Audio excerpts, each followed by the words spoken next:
네, 교회여러분 안녕하십니까? 오늘은 4월 7일 목요일 아침이 되겠습니다. 오늘 아침에 함께 저와 여러분이 나눌 성경 말씀은 시편 111편 되겠습니다. 제가 111편 봉독해 드리겠습니다. 할렐루야! 내가 정직한 자들의 모임과 회중 가운데에서 전심으로 여호와께 감사하리로다.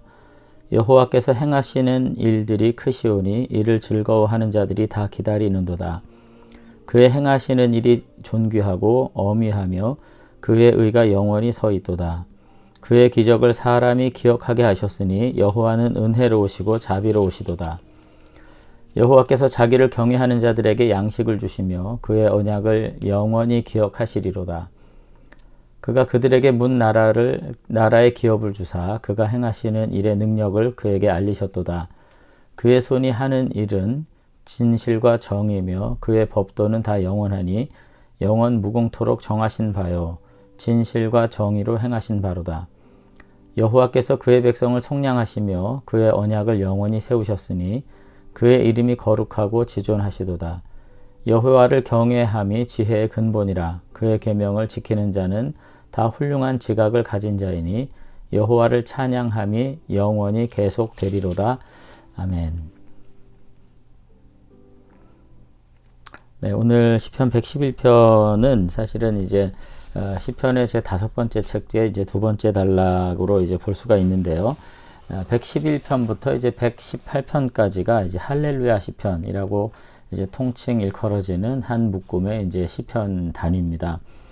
시작을 이제 할렐루야 이렇게 시작을 하는 거죠. 여호와를 찬송하라 뭐 이렇게 하면서 이제 시작을 하고 있는데 특별히 또 주목할 만한 것은 각 그 절마다 1절, 2절, 3절, 4절이 히브리 알파벳 순서를 따라서 첫 글자를 따라서 이제 알렙, 베트, 김멜, 달렛, 해, 바프, 자인 이런 식으로 하나하나의 자음을 따라서 자음으로 시작되는 단어로 이제 운율을 마친 그런 외형적 운율을 가진 외형률이라고 그러죠. 이제 시편으로 이제 볼 수가 있겠습니다.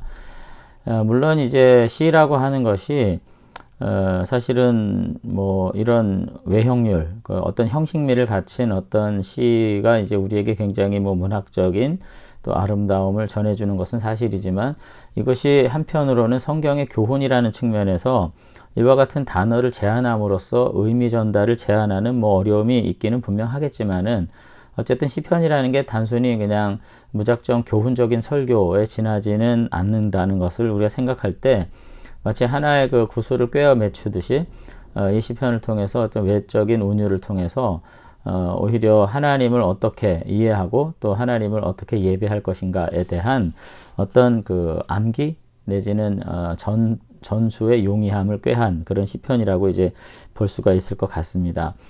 근데 이제 오늘 이제 시편 101편은 이제 하나님에 대한 찬양이고요. 어쨌든 뭐 112편 같은 경우에는 하나님을 경외하는 자가 누릴 복에 대한 찬양 이렇게 되어 있다는 점에서 111편과 112편이 한 사람의 저자가 마치 하나님과 하나님을 섬기는 인간의 특성을 이제 노래한 것 같은 그런 이제 특징을 가지고 있습니다.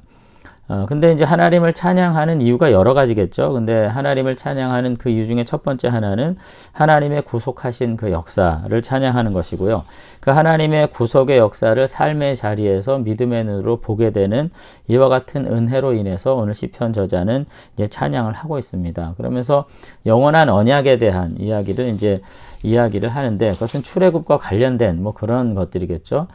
그러면서 사실은 그 언약에 대한 이야기를 사실 하면서 더 중요한 것은 5절에서 하나님을 경외하는 자들에게 양식을 주시고 그 언약을 영원히 기억하시리로다 이렇게 말하면서 언약이라고 하는 사실은 율법과 하나님의 말씀에 대한 어떤 강조 이런 것들도 오늘 여기 지금 담겨 있는 것을 볼 수가 있습니다. 그런 점에서 하나님을 찬양하는 가장 중요한 이유는 하나님께서 이스라엘을 구속하셨고 또 구속하셨을 뿐만 아니라 이 땅에서 구원하셔서 하나님의 백성으로 살게 하셨는데 그냥 방임하신 것이 아니라 하나님의 언약의 말씀을 통해서 이 땅에서 참 사람다움, 하나님의 자녀다움의 삶을 살 수 있는 기본적인 지혜와 지식을 주신 것이 너무나도 위대하시다. 그렇게 지금 찬양을 하고 있는 것을 이제 볼 수가 있습니다. 그렇기 때문에 이 땅에서 정말 지혜의 근본은, 그러니까 가장 지혜로운 삶의 근본은 뭐냐?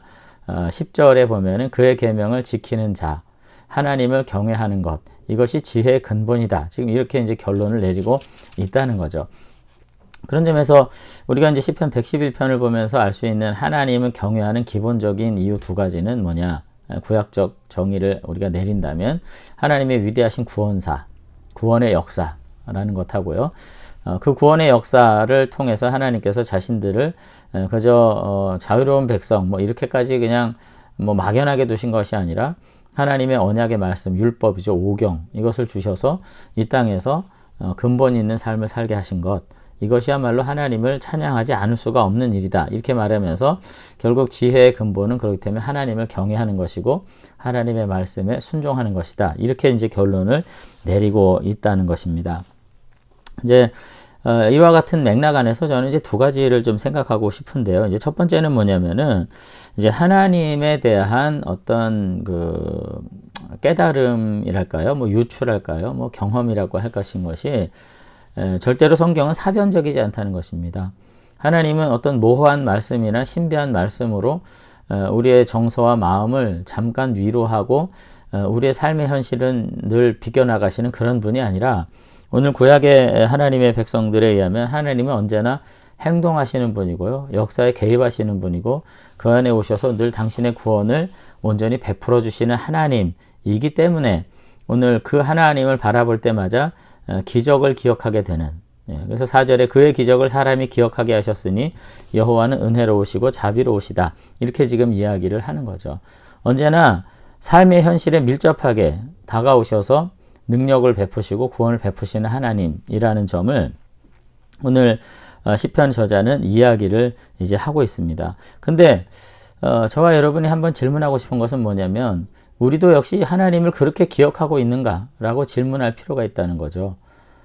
물론 우리가 늘 삶의 자리에서 하나님의 구원의 역사를 뭐 목도하고 느끼고 체험한다고 말하지만 정말 그러한가? 우리가 이제 살펴봐야 되는데 혹시라도 그렇지 못한 삶의 여정을 우리가 살고 있다면 그 이유는 뭐냐 하는 것에 대해서 생각해 볼 때 오늘 시편 저자에 의하면은 이와 같은 하나님에 대한 하나님의 구속의 역사를 발견할 수 있는 힘은 뭐냐면 믿음의 눈을 가지신 겁니다. 믿음의 눈. 믿음의 눈을 가지고 세상을 바라보고 나의 환경을 바라보고 역경과 고난을 바라보는 이와 같은 믿음이 있게 될 때 그 자리에서 하나님께서 주시는 구원의 역사를 목도하게 된다는 것이고요.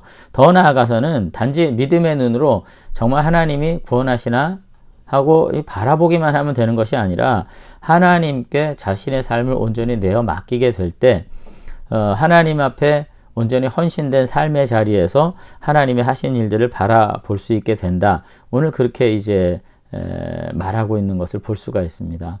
그러니까 결국은 이스라엘은 하나님의 구속사라고 하는 역사의 현실에서 하나님을 마주하게 됐는데 그 하나님을 마주하게 되는 일은 결국은 믿음의 눈 안목을 가지고 하나님 앞에 자신의 삶을 온전히 의탁하고 의뢰하게 될 때 체험하게 되고 믿게 된다. 오늘 그렇게 지금 이야기를 이제 하고 있다는 것이죠. 그것을 통해서 하나님을 알면 알수록 깨닫게 되면 깨닫게 될수록 더욱 담대하게 살아가게 되고 하나님의 거룩한 뜻 안에서 자신을 맡기게 되는 일들이 분명히 있게 된다. 그렇게 지금 이야기를 이제 하고 있는 거죠. 그리고 이제 두 번째로 아까도 말씀드렸습니다만은 그와 같은 구원사에만 집중하는 것이 아니라 하나님께서 주신 말씀, 양식을 주실 뿐 아니라 언약을 주셨다. 5절에 이제 그렇게 말씀하시는데 하나님의 그 말씀 안에서 삶의 지혜를 얻고 그 안에서 이 땅에서 삶의 바른 목표와 확신을 가지게 될 때 그 말씀에 순종하는 실천적 삶을 통해서 반드시 우리는 새로운 헌신의 자리에도 들어가게 되고 또 구원의 은혜를 체험하게 된다. 오늘 그렇게 노래하면서 마지막 그 10절에서 그렇기 때문에 여호와를 경외하는 것이 지혜의 근본이고 그 계명을 지키는 것이야말로 참된 지혜를 가진 사람이다. 하나님을 찬양하지 않을 수가 없다. 오늘 그렇게 노래하고 있는 것을 이제 보게 됩니다. 오늘 다시 한번 우리들이 우리는 하나님을 어떤 방식으로 바라보고 있는지를 생각할 수 있었으면 좋겠습니다. 그저 호기심 어린 눈으로 바라보는 것에서 하나님을 알게 되는 것이 아니라 오늘 역사에 개입하셔서 구원하시는 하나님을 우리가 믿음의 눈을 가지고 헌신된 삶의 태도를 가지고 바라보게 될 때 우리의 삶에 역사하시는 하나님의 그 놀라운 기적들을 우리 모두가 체험할 수 있게 될 줄로 믿습니다. 그리고는 구원받은 자녀로서 말씀의 지혜를 따라 온전히 순종함으로써 다시 한번 우리의 삶에 지속적으로 은혜 주신 하나님을 온전히 체험하게 되는 그런 저와 여러분들이 되셨으면 좋겠습니다. 네, 한번 기도하겠습니다. 네, 하나님 아버지, 오늘도 우리의 삶에 하나님의 개입하시는 우리의 삶에 활력과 능력을 주시는 하나님을 이 아침에도 온전히 체험하게 되기를 원합니다. 그렇게 되기 위해서 먼저 우리들이 믿음의 안목을 간직하게 도와주시고 또 하나님의 뜻 안에 우리의 삶을 즐거이 헌신하고 순종해 nem으로써 하나님의 기적을 목도하는 거룩한 백성들의 동참할 수 있도록 하나님께서 우리를 은혜 베풀어 주시옵소서. 그래서 매 순간마다 다시금 하나님을 우리의 고난 속에서 발견하게 되고 역경 속에 발견하게 되고 근심 중에 깨닫게 되는 이와 같은 은혜가 있게 도와주셔서 매 순간마다 도우시는 하나님의 능력을 기적처럼 체험함으로써 다시 한번 주시는 말씀에 즐겁게 헌신하고 순종하게 되는 성도의 모습 회복할 수 있도록 은혜 베풀어 주시옵소서. 오늘도 다시 한번 우리의 삶의 도처에 널려 있는 역경과 어려움을 통해서 아버지 하나님의 구원과 은혜로 또 위로의 말씀으로 주님께서 우리를 붙잡아 주실 줄로 믿사옵고 예수님 이름으로 기도드리옵나이다. 아멘. 네, 감사합니다. 오늘 하루도 다시 한번 믿음 안에서 우리에게 요청하시는 하나님의 구원 그리고 하나님의 믿음 무엇인지 다시 한번 우리가 생각하면서 하나님의 구원의 손길을 믿음으로 붙잡고 승리하게 되는 저와 여러분들이 되시면 좋겠습니다. 감사합니다.